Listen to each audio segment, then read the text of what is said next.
All right, today's demonstration, I'm going to show you guys how to make yeast bread. You can hear in the background we're running the hot water because yeast, as it tells you on the board, need three things to do their job. They need warmth, they need moisture, and they need sugar to feed on. Okay, and when they have those environments together, or in that environment, then they'll produce CO2, carbon dioxide that makes the bread rise. They also give off alcohol as part of the fermentation. You're baking today, or actually on Friday at 375, alcohol evaporates in the 170 Fahrenheit range, so no one's getting drunk off our bread. Okay? But when this stuff starts to ferment, especially when you get it back Friday, you open it, it might smell like alcohol, which you guys don't know anything about. All right, so we need warmth, moisture, and sugar. Warmth is a relative thing. Okay? So on the recipe should tell you that we want between 105 and 115. So let's talk about some tools here. Is this showing here? That's kind of. All right, so this is a digital thermometer. You open it up, it should turn on. It says it's 81.8 in here. It might be off by a few degrees. Okay, we'll talk to you guys later about how we calibrate a thermometer. We also have digital that have a one, not such a fan. Okay, you turn this on and off. All right, that's saying it's 113.7. That's definitely not right, so that makes me suspicious. Okay. And then this is the old-fashioned just stem. That's hard to read, but it's right between 60 and 80 at 70. This red here is from 40 to 140. That used to be the danger zone. So if you ever tempt something and it's in the red, then you know you're in the danger zone. Remember now the danger zone is 40 to 135. We want to be at 105 to 115. I know this is wasting a lot of water, but it is what it is. Okay, so I want to get out quite a bit of water, maybe a few cups, even though I'm not using all of it, and kind of see where I am with the temperature.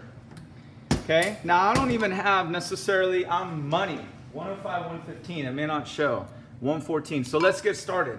So we're making our sponge. And the idea with the sponge is I'm going to activate the yeast and get an idea that I did this right. Okay, if your water or liquid's too warm, then you'll kill your yeast. If it's not warm enough, it'll take a long time to wake up. Now, in the future, we will show you that there is a way to make bread with actually like cold, almost ice water, cold fermentation, but it takes a couple days in the fridge, and we'll get to that. All right, so remember the yeast, as the recipe tells you, is 1.5 teaspoons. Okay, so make sure you guys are reading your measuring spoons correctly. The yeast will be out in the middle. We buy this in a brick, that's a pound per brick. So this will stay in the middle. You guys can bring your bowl out to get that. Okay, and if you guys do yeast bread at home, you buy little envelopes at Winco. Even Winco prices 3 little envelopes is $1.50. I get like a pound of it, which is like enough for like 80 batches of bread. So I'll give you some if you want to do some of this stuff at home. All right, so by itself, we have warmth, correct? 105, 115. We have moisture with what? What's the source of moisture here, people? Water. But do we have any sugar? No, we don't. So, we're not trying to make this into a sweet bread. When you guys come to homecoming week, we will make cinnamon rolls, and that gets fed with milk because there's lactose in there and sugar. But to make sure we activate this, we're throwing in the 2 tablespoons of sugar to kickstart it. Okay, and you guys could just use your thermometer or something to mix it up.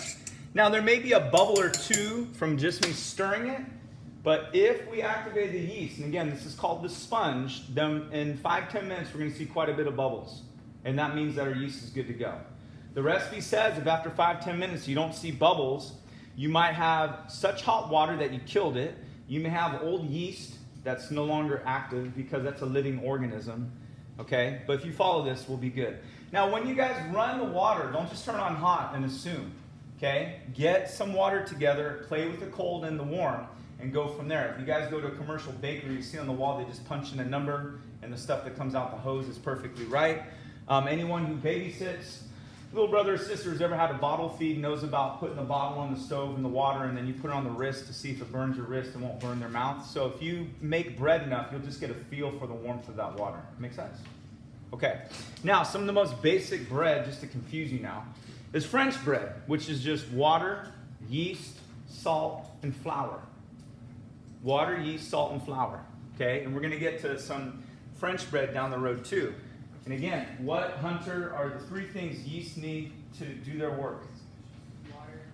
Warm, not water, it's moisture. What's that? Sugar and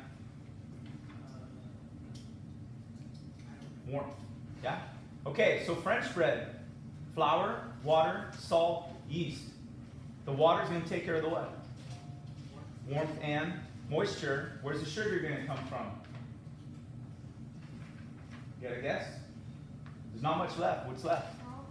The salt's actually for flavoring. It's got to be in the what? It's got to be in the flour. So there's sugar in flour. It's a starch. It's in the form of maltose. It feeds the yeast. It just takes longer. So if we're making bread for the first time or any time, sometimes this is the way I go. I start with a sponge to know I'm off to a good start. Make sense? Okay, so we've got that. We also need a few minutes to buy our time. Let's talk about the rest of the ingredients. You guys will want to come out to the middle. So Marin, if you can come adjust or I'll do it, the camera. Let's see if this shows. Yeah? With me blocking it? How's that? All right, you're gonna come out to the middle to get your flour. The recipe says you need how much flour, Miguel? 3 cups. 3 cups. Okay, 3 cups. The baker's work in ounces. Okay, and a cup of flour is 4.5 ounces. So 3 times 4.5 is 13.5. Don't use this boat. It won't all fit in there. Okay, this sort of container is perfect. You don't have to go 4 plus 13.5 is 17.5. That's confusing. You just turn it to 0, and we want 13.5. Now you guys have to bring your flour out. We don't have flour out in the middle, but I don't have to worry about leveling this off and all that. When I measure with mass, I can just pour it in until we get to that 13.5. Okay. Now, does the recipe say all-purpose flour or bread flour? It just says flour. In truth, we would want this to be money, 13.5 bread flour. Okay? And I went to Costco to buy my big 50-pound sack because they sell it in bulk and they don't sell it anymore. Not enough people are buying it or they discontinued. So this is regular flour. We'd like to have bread flour if we can because it has more gluten in it, which is a stretchy protein, going to give your bread more body. Okay? But when we make pancakes that we want to be tender, and cookies and cakes, we stick with regular flour, if not cake flour. So you guys understand how your flour is going to get measured out, yes? Okay. The other thing that you're going to need is some butter. Okay. And the butter's already melted for you. Put it on the stove today, except, let's pick on Martha. Not picking, we're asking. Martha, what do yeast need to do their job? Warmth, moisture, sugar. Now there's sugar in here in the form of cream, lactose from milk. Okay, and there's moisture in there, but there's also warmth is a relative term. So what was our window of yeast growth? 105 to 115. Okay, I want you guys to try to respect that. So what I'm trying to get at is when I melted butter, if I have this stuff screaming hot, where it's in the 127, we're going to be okay. Okay, if I had the stuff screaming hot, you guys could do your job with the sponge, and then I gave you boiling hot butter, you pour it in, and guess what you just killed? The yeast, and they aren't coming back to life. Okay, so I do have butter melted for you, and we'll get more. You're going to be adding that in. Okay, the amount it says is 3 tablespoons. Yes. Okay, so we have tablespoons that we can use. We also have potentially a 1/2 ounce ladle. Can you grab me that ladle? That's right. That guy? Yeah, that's an ounce, so I'm going to do that 1.5. So you guys will come out to the middle to get the butter. Fair enough? All right, now let's see if we have a sponge. So that's where you guys are going to find that. That is successful. That has bubbles. It's creamy. It's bubbling. So it's time to go. All right, so remember, 1/2 cup to start with. The attachment that they tell you guys to use, I'm telling you to use, is this. It's a dough hook. Arr. Okay, captains, pirates, put that on this way. Now, the recipe says you have to add in more water. And honestly, if you pulled out the water, just leave it on the counter. Even if this fell below 105 to 115, I'm at 100, you're okay because you already made a sponge. Okay, so you don't have to go back to the sink. But the recipe does say to add another 1/2 cup, correct? And 2 tablespoons, which may seem like a weird measurement, but it's all about ratios. Okay? And we are gonna get all the liquid in here. That's what the recipe says. So another half cup, another 2 tablespoons. Pour that water out. I'm done. It wants you to get your butter in. Okay, so all the liquid. So the butter was 1.5 ounces, so I'm gonna go ounce and just eyeball this. I'll get you guys a 1/2 ounce that you can use 3 times. Oh, also please, if this shows, do mix this up periodically so you don't get all the best butter on top that's clarified and leave all the solids behind for the next guy. All right, the salt's going in. And how much salt was that supposed to be? What's that? 1 3/4. Of a what? Teaspoon, right? Okay, so this is your kosher salt. Salt adds flavor. Salt also inhibits yeast growth, means it puts it in check. So when you need 3/4, you can use 1/4 3 times. So we don't like adding salt to the sponge because you may not see bubbles, but we do have to add it for flavor. Okay? So do I have all my liquids?